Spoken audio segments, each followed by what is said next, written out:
Jour de première ici au Monte Carlo Country Club. Bonsoir à tous. Frédéric Elliott, bonsoir. Bonsoir Christophe, bonsoir à tous. Laurent Orsini, bonsoir notre expert. Bonsoir Christophe. Une première pour Carlos Alcaraz en simple ici au Masters 1000 de Monte Carlo. Et une première historique pour la Fédération monégasque de tennis avec la victoire de Romain Arnaudot en double, Frédéric. Est-ce que vous vous souvenez, Christophe, de la une de l'équipe du 13 juillet 1998 ? J'étais pas né. Ah, c'est le lendemain de la Coupe du Monde. Pour l'éternité. Pour l'éternité. Voilà, pareil, pour Le foot. l'éternité, forcément. Les Monégasques avec donc Romain Arnaudot et son partenaire français Manuel Guinard qui remporte, c'est vraiment incroyable, le Masters 1000 ici de Monte Carlo face à la paire Julian Cash, Lloyd Glasspool, les Britanniques qui avaient fait notamment finaliste à Miami et quart de finaliste à l'Open d'Australie, donc ce n'est pas n'importe qui. Et on a cru revivre un petit peu, messieurs, le mauvais scénario d'il y a 2 ans, puisque la paire franco-monégasque perd le premier set 6-1 et puis ensuite c'est assez serré dans le deuxième, Laurent. Et puis comme depuis le début de semaine, dans les moments importants, il y a des balles de match sauvées, il y a une victoire au tie-break et derrière donc cette victoire au super tie-break, c'était absolument incroyable ce qu'ils ont fait. Oui, c'est exceptionnel. Alors un nouveau partenaire, une wildcard, ils étaient pas du tout favoris pour gagner le tournoi. Génial. Et puis ils l'emportent au terme d'un match incroyable, un super tie-break. C'est vraiment extraordinaire avec 2 balles de match contre. Ouais. Donc le scénario qui s'est inversé par rapport à 2023. Et pour Romain Arnaudot et pour la Fédération monégasque, c'est exceptionnel ce qu'on a vécu aujourd'hui. Vous nous rappelez le score de cette finale remportée donc par la paire monégasque au super tie-break ? 1-6, 7-6 et donc 10 points à 8 dans le super tie-break. Ils ont vraiment bien géré, très bien géré les points importants pour s'offrir, on peut le dire, le titre d'une vie. Une titre d'une vie pour l'éternité. J'adore, Exactement. je reprends votre propos, Frédéric Elliott, et on écoute sans plus tarder la réaction de Romain Arnaudot.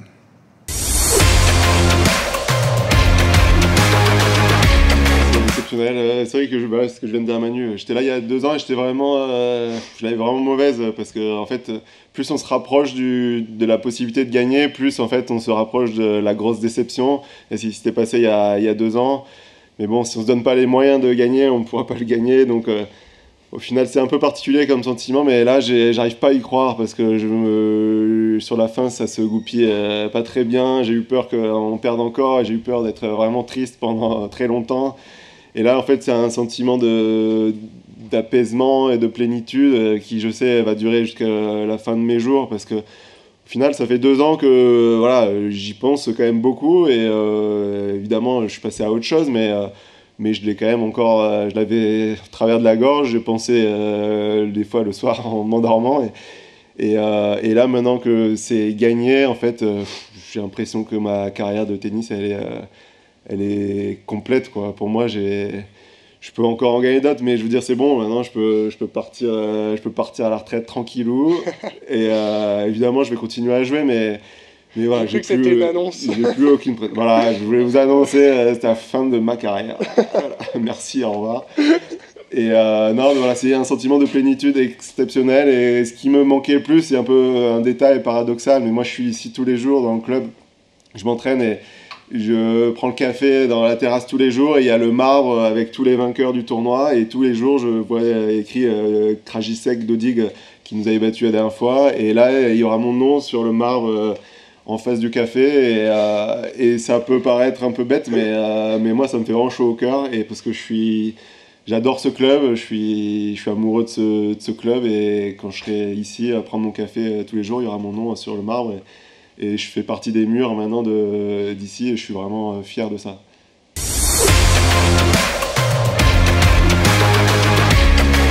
Évidemment, la joie, la fierté de retrouver un monégasque tout en haut de l'affiche. Vainqueur aujourd'hui ici à Monte Carlo, Romain Arnaudot qu'on vient d'écouter. Réaction sans plus tarder du prince souverain et de la présidente de la Fédération monégasque, Mélanie Antoinette de Massy.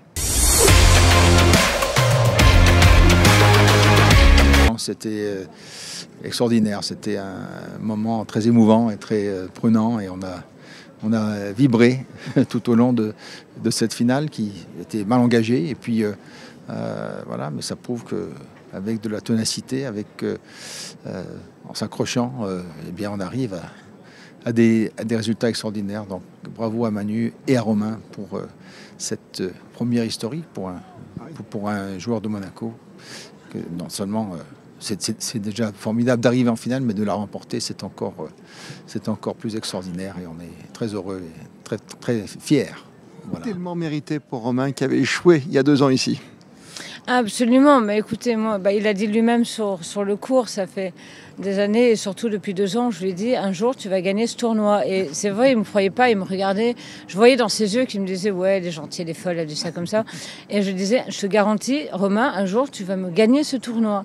Et cette année, même encore ce matin par WhatsApp et hier, je disais cette année c'est pour toi, cette année tu vas nous ramener la coupe, cette année c'est toi qui vas gagner. Et il le mérite amplement et je suis tellement fière de lui et je suis fière de toute notre fédération, de toute l'équipe derrière et tout le travail qu'on met que nous mettons depuis des années, que ma mère avait commencé, que je continue à mettre en place et avec aussi derrière les juniors. Et c'est vraiment un travail d'équipe, c'est un travail de toute une fédération et je les remercie et je suis tellement fière d'eux et fière de tout ce qu'on a fait depuis ces dernières années et des exploits qu'on fait en Coupe Davis aussi également. Et maintenant, il faut qu'on ramène la Coupe Davis à la maison et voilà.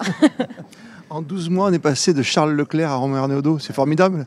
Ah, c'est extraordinaire. Ça prouve, je crois, la vitalité du sport monégasque. En fait, que si on met nos jeunes et nos athlètes prometteurs, bien sûr que dans de bonnes conditions, eh bien, ils arrivent à de grandes choses. Mais c'est aussi, je crois, c'est très significatif. Je crois Romain est un peu significatif de ça. Charles, c'est autre chose. Mais cet esprit je pense que c'est vrai pour toute la principauté, en fait. Que ce club, cette fédération, en ce qui concerne le tennis, c'est comme une grande famille. Et que voilà, tout le monde s'entraide, tout le monde se soutient les uns les autres. Et c'est ça qui est très important. Et pour des joueurs qui, comme Romain, comme le disait Mélanie, marchent beaucoup à l'affectif, eh bien, c'est une dimension supplémentaire. On est comme le 12e, 13e, 14e ou 15e homme en football. Parce qu'il y a beaucoup de remplaçants aussi. Voilà. Donc voilà, puis, enfin, vous avez vu le soutien du public. C'était extraordinaire. Et c'est ça qui aide aussi dans ces moments où c'est un peu tendu, où c'est difficile. Et c'est un niveau, je pense qu'on ne se rend pas tous très bien compte du niveau de ces joueurs. Eh bien, c'est ça qui fait aussi la différence. Merci 1000 fois et merci pour cette magnifique semaine. Enfin, maintenant, c'est 9 jours. Hein. Oui, c'est 9 jours, 9 jours de travail. Je tiens à remercier toutes mes équipes aussi pour ce tournoi qui, là, pour le coup, a vraiment été une édition historique. C'est ce que je disais un petit peu tout à l'heure, mais déjà, c'est la première fois de l'histoire de notre tournoi, depuis que nous sommes ici au Monte Carlo Country Club, depuis 1928, que nous agrandissons notre territoire. Nous avons agrandi de 35%. C'est la 3e fois dans l'histoire de notre tournoi au Monte Carlo Country Club que nous nommons à Cours. Donc, les Cours des Princes, Cours Régnier 3 et puis cette année Cours élisabéthaine de Massy. Donc, ça a lancé le tournoi de façon historique. Et maintenant, une victoire historique, la première fois qu'un joueur de la Fédération monégasque gagne le tournoi, que ce soit en double ou en simple. Donc, vraiment, ce tournoi-là sera dans l'histoire, dans les annales monégasques. Et béni par les cieux et les dieux, puisqu'il n'a pas plu aujourd'hui, quelques gouttes. Hein. Merci encore. Merci. Plein de sports, on le sait, on en a parlé hier déjà sur Monaco Info avec vous. Monaco, capitale mondiale du sport, qui porte vraiment bien son nom. Merci à tous les deux. Merci. Et si je peux me permettre, je compte sur Monaco Info pour être présent avec nous à Chypre en septembre. Et j'espère que d'avoir le soutien de toute la principauté, que ce soit derrière l'écran de télévision avec Monaco Info ou avec nous à Chypre.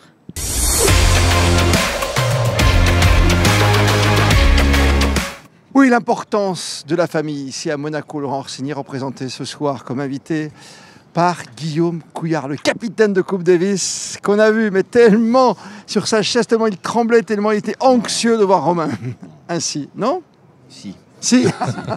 Magnifique comme ce succès historique pour Romain. Il tellement mérité aussi. Ouais, c'est génial. Franchement, c'est génial parce qu'on restait quand même, il l'a dit dans son discours de fin de match, on restait sur cette défaite en 2023 où il avait eu 2 balles de match. Donc là, on se disait non, mais quand même, ça va pas recommencer, quoi. Donc il avait fait un début de match un peu pareil. Il y a 2 ans, il était mené 6-0, 1-0. Il avait réussi à revenir dans le match pour avoir 2 balles de match. Et là, pareil, il prend 5-0, 6-1. On se dit non, c'est pas vrai. Mais là, on y croyait du coup. Avec l'expérience, on s'est dit il peut revenir dans ce match. Ah oui. Ah oui, on s'est dit qu'il pouvait revenir dans ce match. Et puis voilà, on espérait une fin différente de la dernière fois. C'est ce qui s'est passé. On est soulagé là. Beaucoup d'intensité sur cette fin de match, notamment. Et d'autant plus qu'il était un petit peu blessé aussi, Romain. Ouais, alors il s'est fait une petite déchirure au premier set du premier match. Donc voilà, on a quand même réussi à soigner ça. Et puis il a géré comme il fallait. Et puis il est courageux, lui, c'est un bon soldat. Et voilà, il a été au bout. De toute façon, à domicile, Romain, il est un peu différent. Hein. Il est vraiment galvanisé. Et puis le jour de repos aussi, ça a peut-être fait la différence. Exactement. C'est ça. Il y a eu un forfait qui a permis de bien récupérer. Ce qui est fou, c'est de le voir comme ça, Romain, exprimer sa joie tout à l'heure. Ça fait du bien pour ce garçon qui est habituellement plutôt introverti, Guillaume. Oui, il est plutôt réservé sur le terrain, en tout cas. Mais il joue avec un partenaire qui, lui, est un petit peu différent, aime beaucoup et se nourrit énormément du public. Et c'est vrai qu'il a été chercher à un moment donné. On l'a vu, c'est lui qui public. Et il y avait tous les amis. On avait un ami dans la tribune famille, tout ça, Aurélien, qui a mis une ambiance incroyable. Et c'est vrai que ça porte tellement le public, c'est fou. Ça a fait vraiment revenir Romain et Manu dans le match. C'est fou comme finalement le public, c'est vraiment un troisième homme. Hein. C'est pas une légende. Hein. On disait dans le résumé avec Frédéric Elion, hein, Laurent, il y a eu la première, bon, on l'oublie, le premier set. Deuxième set, ça joue au tie-break. Et derrière, il faut recommencer, il ne faut pas l'oublier. Un autre tie-break, mais un peu plus long. Un peu plus long de 10, comme pour les vieux, merci de me le rappeler. Mais c'est vrai que c'est les seniors, on applique cette règle du 10. Ce qui est très intéressant, on en parlait avec Laurent dans la tribune avec quelques observateurs présents, c'est que le début de ce tie-break, ce super tie-break, c'est son compagnon, son copain qui prend l'ascendant, et ensuite c'est Romain qui fait la différence. Ouais, c'est souvent comme ça. Hein, quand les sports d'équipe, c'est pas toujours les joueurs qui brillent en même temps. Donc il faut pouvoir aider son copain quand celui-ci a un petit souci. Donc c'est vrai que voilà, chacun son tour, ils apportent leur pierre à l'édifice. Et voilà. Ça, et puis ils ont quand même sauvé 2 balles de match. Hein. Faut pas... presque. Alors, honnêtement, j'y pensais même plus à ça. Ah ouais. C'est vrai. Ils ont quand même eu 2 balles de match contre. Non, mais dans l'euphorie, mais c'est normal. En plus, mais ce super tie-break était tellement génial. Oui, non, c'était. C'est ça qui est rigolo dans ce format de double, c'est quand même ce super tie-break. Il fait venir les gens, il fait revenir les gens dans les tribunes. Voilà. Les gens sont happés par le truc et il y a que des points importants pendant 10 minutes. Ouais, c'est un gros suspense, finalement. Et pourquoi vous jouez pas en double? Je suis en train de penser. On était en train d'y penser. On aurait peut-être on est en train de penser à la prog. Alors, il y a le barbagian avant qui existe, c'est une tradition. Maintenant, il y a le double monégasque quand même, parce qu'à chaque fois en Coupe Davis, ça nous aide bien. Ah oui, oui, c'est vrai que là, on devient un petit peu des spécialistes de double à Monaco. C'est rigolo, parce que c'était pas prévu au départ, mais c'est vrai que progressivement, les joueurs se sont un petit peu spécialisés dans cette discipline qui est quand même assez sympa, quand même, il faut l'admettre. Et on prend beaucoup de plaisir à avoir des joueurs dans ce... Et puis chacun de leur côté, parce que Hugo qui joue avec un autre partenaire bien sûr, qui vient de changer aussi lui, comme Romain. Lui il a fait finale par exemple, il a gagné à Rome, il a fait finale en Grand Chelem. Voilà, et de deux côtés on a quand même cette paire incroyable qui se retrouve au moment, ça sera à Chypre au mois de septembre, en double pour notre plus grand plaisir. Et on sera là. C'est ça. Chypre en septembre et on espère passer ce tour. Ça vous booste ça va encore faire encore plus de pub autour du tennis monégasque cette victoire aujourd'hui? Ouais, on espère. Même si c'est que du double bien sûr. Non, mais on espère quand même que ça va en effet donner aux gens envie de jouer au tennis, envie aux gens de regarder du double et puis on espère que voilà, les gens vont revenir dans ce magnifique club jouer au tennis et voilà. Sympa. Marquer l'histoire, il a marqué l'histoire aujourd'hui. Il va se marquer l'histoire peut-être sur lui aussi, il l'a annoncé. Ouais. Ah oui, c'est quoi cette histoire? Tatouage, j'en ai parlé avec Frédéric Elion tout à l'heure. Je pense qu'au départ, il a dit un peu en rigolant qu'il allait se tatouer l'écusson du club ou de la fédération. Et maintenant, Mélanie, notre présidente, l'a pris au mot et maintenant il ne peut plus faire marche arrière. Devant le prince en plus. Ouais, donc là il est mort, il est obligé. Terminé. On a rebondi sur la famille parce qu'on était avec le souverain il y a quelques instants, Mélanie Antoine de Massy, mais quel bonheur. On disait à Monseigneur qu'il y a quelques instants que voilà, on est passé en plus de Charles Leclerc jusqu'à Romain Arneaudo. C'est quand même magnifique en un an, quoi. Tu vois, avec ses succès monégasques à la maison, parce que c'est jamais simple de gagner à la maison. C'est fou et c'est vrai que c'était beau de voir le prince vivre ce moment avec nous et voir Mélanie avec très émue comme ça. On voit que c'est vraiment c'est vrai quoi. C'est vrai, on est vraiment une petite famille dans cette fédération et on est tous heureux. J'ai même vu, il y avait Lucas, Katharina et Valentin Vachereau qui étaient là et qui étaient aussi très émus avec des petites larmes, les yeux humides en tout cas. Et c'est beau, c'est vraiment, on est des copains, quoi. On est Belle content, histoire, on c'est est une belle content pour histoire. les autres. Ouais. Comme nous, on est très bons copains, Laurent, ce qu'on va faire, c'est qu'on va libérer tranquillement Il Guillaume faut Couillard. célébrer parce que maintenant. faut- C'est ce bien beau de soir- gagner les tournois, Ce mais il faut soir, le célébrer. J'ai un Players peu la Village va bouche, fermer. la bouche sèche. Et donc ce soir, C'est vous vrai. avez le droit d'aller profiter encore des installations, des 35% supplémentaires ici à Monaco, et de fêter ça comme il se doit ce soir avec la famille Eh ben, monégasque. je vais le faire. Merci Entendu. d'être venu Merci à vous. jusqu'à nous. Merci. Et à Et bientôt, bravo. Mais à merci. bientôt à Chypre, hein. On est bien d'accord? C'est ça. Allez, à très vite sur Monaco Info. Voilà pour le rouge et blanc, la principauté honorée avec ce titre. On est tellement fiers, hein, c'est vrai, toute l'équipe de Monaco Info, toutes les équipes de Geneviève Berti qui ont permis ces directs tous les soirs pendant 9 jours. On est ravis d'avoir un monégasque tout en haut de l'affiche. Et on est comblé aussi de voir le talent récompensé quand même de Carlos Alcaraz qui obtient enfin, j'allais dire presque son premier succès à bientôt 22 ans ici à Monte-Carlo en Masters 1000. En effet, c'est son 18e succès sur le circuit et puis le 7e en 6 finales de Masters 1000. C'est un beau ratio quand même pour Carlos Alcaraz qui est bien, comme 2 fois déjà cette semaine, a laissé filer le premier set. Il a pourtant breaké d'entrée, messieurs, dans ce match, mais ensuite il a encaissé 4 jeux consécutifs avec, encore une fois, beaucoup de fautes. On se répète, ce niveau de jeu fluctuant, 4 jeux consécutifs encaissés, 14 fautes directes, dont 11 en coup droit dans le premier set. Il a permis à Musetti, qui a juste joué, j'allais dire, de façon solide, en mettant la balle dans le court, d'empocher la première manche 6 jeux à 3. Et puis ensuite, l'Espagnol, Laurent, a su élever son niveau de jeu. Et il a aussi mieux géré les points parce qu'il avait un petit problème au niveau de sélection de ses coups. Il frappait peut-être un petit peu trop, il donnait trop, et il a mieux géré à partir du deuxième. Et oui, c'est toujours pareil avec Carlos Alcaraz, on l'a vu, hein, avec cette stat peut-être que vous avez noté, où il a les fautes directes en premier set qui sont toujours énormes et qui diminuent au deuxième et au troisième. Carlos Alcaraz, évidemment, qui a serré le jeu. Un Musetti, on l'avait dit, hein, qui a baissé physiquement. Diminué à un moment, au troisième set, c'est clair. Fatigué, mais il était déjà fatigué. Il a quand même il a joué 4 heures de plus. Il a quand même déclaré qu'il avait fait un super premier set. Ouais. Donc, mais un Carlos Alcaraz qui donne beaucoup de points, qui n'a pas beaucoup de plan B, on l'a déjà dit, à part son amorti, il va vraiment falloir qu'il se ressaisisse parce que contre des joueurs beaucoup plus forts, ça ne passera pas de faire 19 fautes directes ou 50 fautes directes dans un match. Quel est le tenant du titre à Roland Garros, monsieur Orsini? Oui, c'est Carlos Alcaraz, d'accord. Bon, il va savoir gérer. C'est lui. C'est le début de saison sur Terre, c'est la transition, comme vous dites souvent. Oui, bien sûr, mais moi je suis quand même inquiet par ces écarts qu'un joueur comme ça, de son niveau, puisse faire autant de fautes directes, même s'il frappe très très fort et qu'il fait aussi beaucoup de coups gagnants. Mais il va falloir vraiment qu'il se ressaisisse. Mais on a vu un Musetti exceptionnel tout au long de cette semaine, qui va faire un bon classement. Je ne crois pas qu'il va rentrer encore dans le top 10. En cas de victoire, il rentrait 7e, et là, je crois qu'il reste 13e. Voilà, donc c'est un objectif pour lui. Quelqu'un qui joue bien aussi sur herbe, qui joue très bien sur terre battue, et qui vraiment est en train de venir titiller les meilleurs du monde. C'est bien, c'est une bonne occasion. Donc on a dit ça craquait derrière, ça a même fini très mal. Hein. Oui, il a pris 6-1, 6-0, tout simplement. On a vu l'intervention du kiné à 3-0 pour venir lui masser la cuisse. Et puis il est allé au bout, il n'a pas abandonné. On peut aussi le souligner. On peut le saluer. Et puis une attitude exemplaire tout au long de la semaine.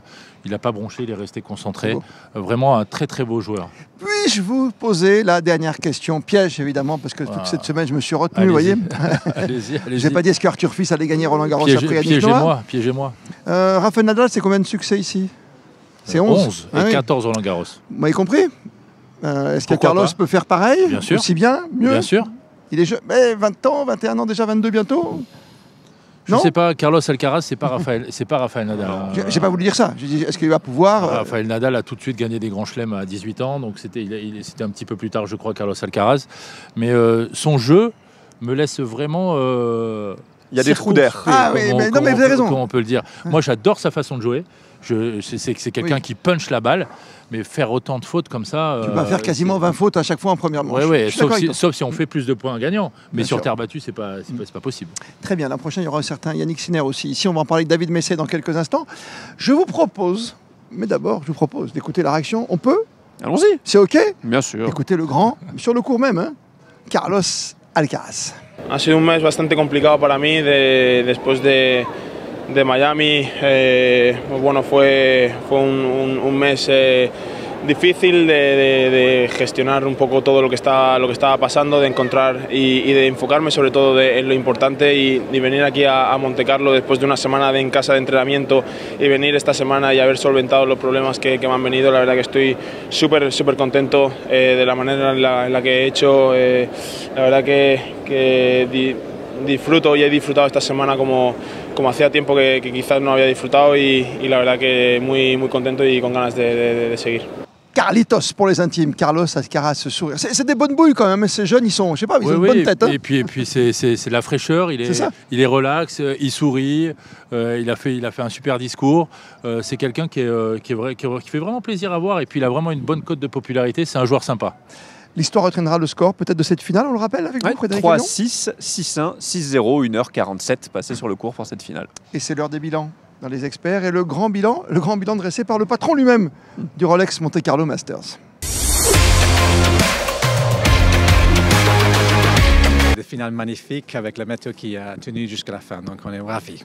La météo qui a tenu, et d'abord à midi, vous avez bien fait de déplacer le match quand même, on ne savait jamais ce qui pouvait se passer, avec la victoire expéditive quelque part d'Alcaraz, malheureusement pour Musetti blessé, et puis ce titre monégasque que Romain a offert à toute la principauté, on l'a vu, même avec le prince souverain, premier supporter. Hein.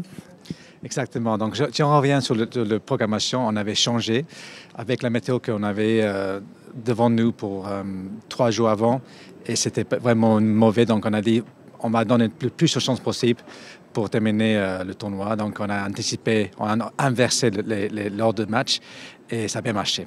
En termes qui concernent la victoire de Romain, c'est magnifique. C'est historique pour le tournoi. La première fois qu'un Monégasque gagne le tournoi, c'est quand même marquant parce qu'on a le meilleur joueur au monde ici. Et donc c'est quand même incroyable pour un petit pays de fournir une victoire comme ça.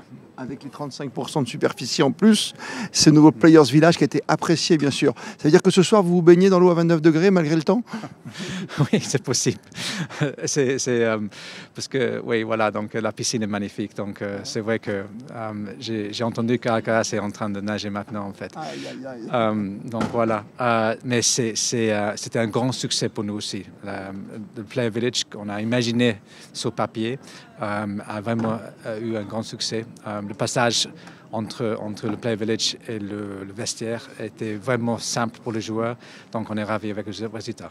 Est-ce qu'on a dépassé aujourd'hui, je ne sais pas si j'ai encore fait les comptes, les fameux 150 000 spectateurs sur 9 jours? Oui, exactement. Donc on a dépassé le 150 000 pour la première fois.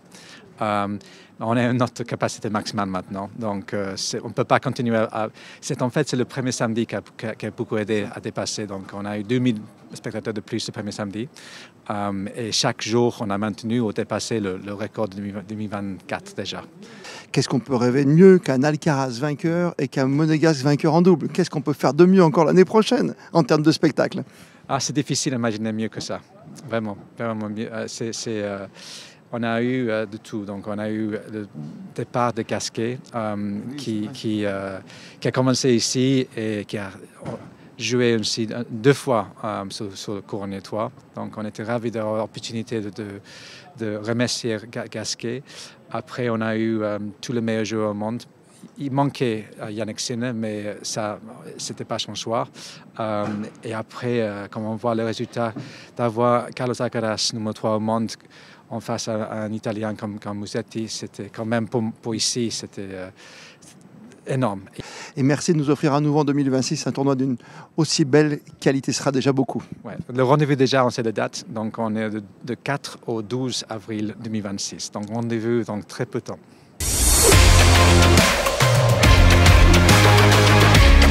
Voilà pour le bilan, mais on est bien d'accord. On adhère à ce que vient de dire David Messey en tout cas.